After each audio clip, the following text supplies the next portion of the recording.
രാവിലെ മുതൽ വൈകുന്നേരം വരെ പണിയൊന്നും വീഴുമ്പോഴത്തേനും ചെവി നമ്മളെ അടിച്ചു പോകും. സൗണ്ട്. ശരി.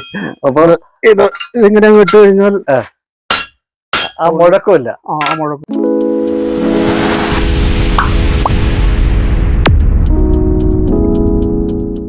ഞാൻ ഇടുക്കി പണിക്കൻകുടിയിലെ ഭഗീരഥ അയൺ വർക്സിലാണ് വാസു ചേട്ടന്റെ പണിശാല. ഈ പണിശാലയിൽ എത്തുമ്പോൾ ഇവിടെ ഒരു അടകല്ല് കാണാൻ കഴിയുന്നുണ്ട്.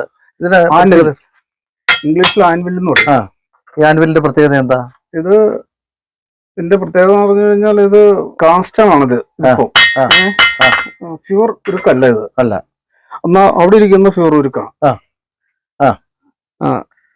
ഇത് 165 കിലോ തൂക്കമുണ്ട് ഇത്.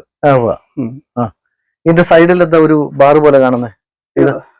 ഇത് ഇത് ഇരുമ്പൊക്കെ മുറിക്കാൻ ഉപയോഗിക്കുന്ന ഒരു വെട്ടിരുമ്പ് എന്ന് പറയും. അപ്പൊ ഈ ആൻവിലിന്റെ ഒരു ഭാഗത്ത് തന്നെ വെട്ടിരുമ്പ് കൂടിയിട്ടുണ്ട്. ഇത് എവിടുന്നാ സംഘടിപ്പിച്ചേ? ഇത് കോയമ്പത്തൂർ മാർക്കറ്റിൽ നിന്ന് വാങ്ങിയത്. ശരി ശരി. 165 കിലോയോ? 165 കിലോ തൂക്കമുണ്ട്. അപ്പോ പണിയായുധങ്ങള് വളരെ മനോഹരമാക്കണമെന്നുണ്ടെങ്കിൽ ഇത്തരത്തിലുള്ള അടകല്ല് ഏറ്റവും പ്രധാനപ്പെട്ട ഒന്നാണ് അല്ലേ? ഇത് മേടിച്ചിട്ട് എത്ര നാളായി? ഇത് മേടിച്ചിട്ട് ഒരു 9 വർഷത്തോളം ആയിട്ടുണ്ട്. ഈ അടകല്ല് തമ്മിലുള്ള വ്യത്യാസം എന്താ? അത് ഇംഗ്ലണ്ട് മെയ്ഡാണ്. നല്ല പ്യൂർ ഉരുക്കാണത്. അത് ശരി. നല്ല ഇത് വെച്ച് പണിത് കഴിഞ്ഞാൽ നല്ല ഫിനിഷിങ് മിനുസമായിരിക്കും. ഇത് വിദേശമാണല്ലേ? അതെ അതെ. അത് ശരി. ഇവിടെ ഒരു സ്പ്രിംഗ് പോലെയൊക്കെ. ഇതിന്റെ സൗണ്ട് നമ്മൾ കുറയ്ക്കാൻ വേണ്ടിയിട്ടുള്ള ഒരു ഉപകരണം, ഒരു മെത്തേഡാണ്. അത് ശരി.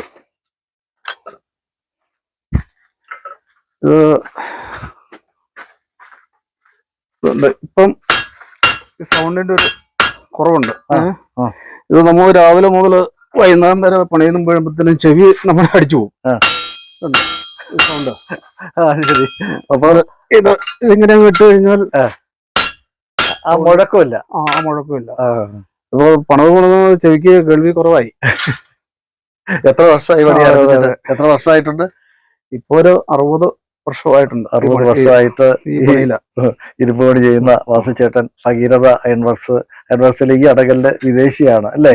ബ്രിട്ടീഷ് നിർമ്മിതമാണ് അല്ലേ? ആ അടകല്ല് കോയമ്പത്തൂരിൽ നിന്ന് എവിടുത്തെ നിർമ്മാണം എന്നുള്ളതിനെ പറ്റി അറിയില്ല.